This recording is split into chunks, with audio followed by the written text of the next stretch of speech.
Welcome to This Explainer. Our goal today is to totally bust a very common myth that just constantly floats around in the education world. Often you'll hear the words test, assessment, and evaluation tossed around as if they are the exact same thing, but they really aren't. In fact, they represent completely different steps in how we understand learning. So by the end of our time together today, you're going to see exactly how these three concepts fit together to create the full, big picture of educational measurement. Okay, let's take a quick look at our roadmap for today. We are going to cover number 1, what is a test? Number 2, the purposes of testing. 3, qualities of good testing. 4, testing, assessment, and evaluation. And 5, key differences explained. All right, starting with section 1. What is a test? The foundation of educational measurement. Look, a test isn't just any random classroom activity. It is a highly formal, systematic procedure. It's designed specifically to measure a learner's knowledge or their performance under strictly controlled conditions. The whole point here is to elicit very specific responses that a teacher or an examiner can actually score. Essentially, you are looking for a quantifiable result. A number, a grade, a definitive metric. So true testing has some very specific characteristics. First up, it's incredibly formal and structured. You don't accidentally take a test, right? Second, it happens under controlled conditions. Think super quiet rooms, spaced out desks. Third, it always produces measurable results, like a percentage or a ranking. Fourth, it's usually time-bound. The clock is absolutely ticking. And finally, it heavily emphasizes the product rather than the process. Honestly, a test doesn't really care how you arrived at the answer. It only cares if you got that final answer right.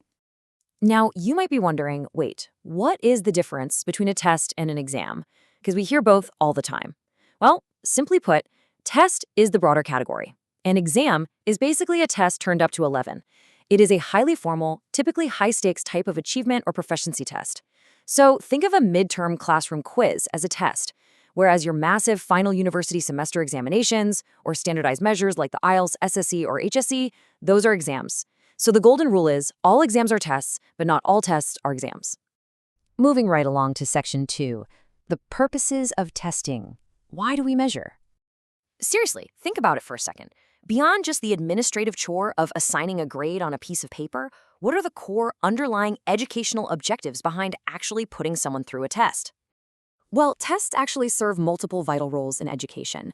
First, they assess overall proficiency. Basically, what can a learner actually do in the real world? Second, they're used for placement and selection, making sure students are put in the right instructional levels or determining university admissions. Third, they offer a diagnosis of learning needs. This helps identify very specific strengths and weaknesses so teachers can actually target their instruction. Fourth, they help evaluate the educational programs themselves. Aggregate test scores can totally indicate if a curriculum is succeeding or failing. And finally, testing serves as a tool for motivation and learning. It encourages students to engage with the material and really monitor their own progress. That brings us to section 3, qualities of good testing. What makes a test effective? A strong, well-designed test must carefully balance these 6 essential qualities. Validity is perhaps the absolute most crucial one. The test literally must measure what it claims to measure. Like you can't test spoken fluency with a multiple-choice grammar quiz. Next is reliability, meaning the test produces consistent, stable scores regardless of who happens to be grading it. Then we have practicality. Is it actually feasible to administer, given the time and money you have available?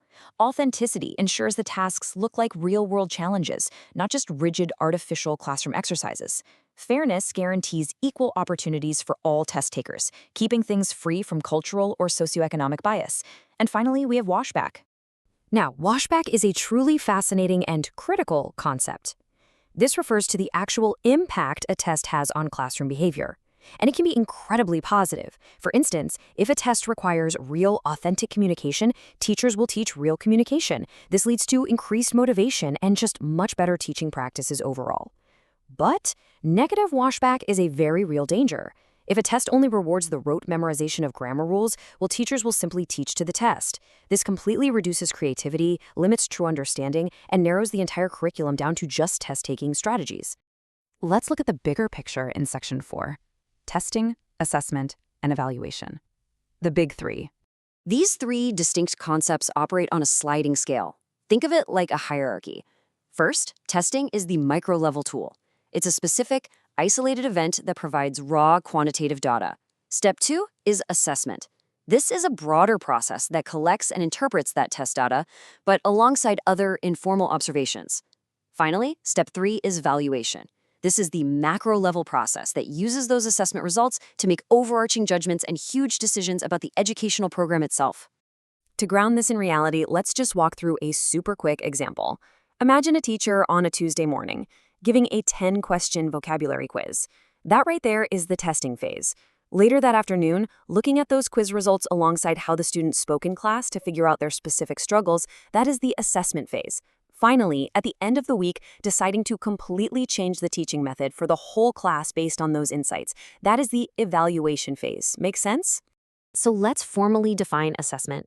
Unlike a one-off test, assessment is a broader and much more continuous process. It's an ongoing journey of collecting information about learners.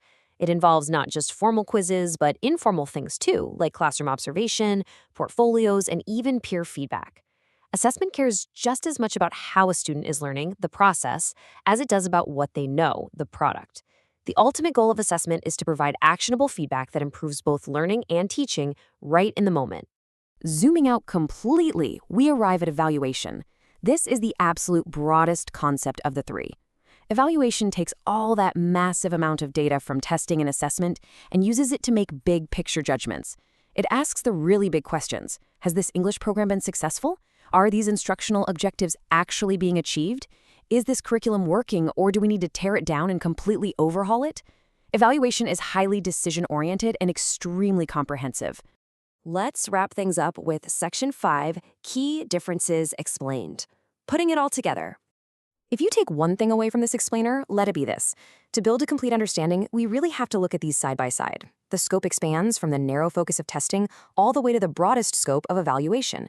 The purpose shifts from simply measuring achievement to actively improving learning to ultimately making major structural decisions.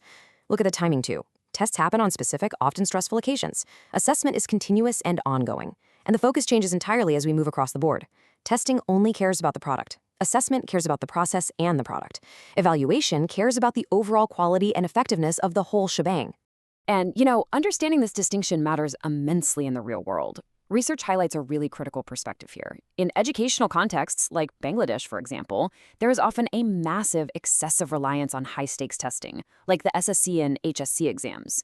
Because the system leans so heavily on the narrow scope of testing rather than continuous assessment, it creates that intense negative washback we talked about earlier. It heavily encourages rote memorization just to pass the exam, rather than fostering genuine communicative language skills. The test becomes the sole focus, rather than actual lifelong learning. So I want to leave you with this thought to ponder as we wrap up this explainer today. Look at your own local education system. Does it focus entirely too much on the narrow, high-stress scope of testing, or does it successfully embrace the full, enriching cycle of continuous assessment and broad evaluation? It's a huge question, and one that really shapes the future of how we all learn. Thanks so much for joining me on this deep dive into educational measurement.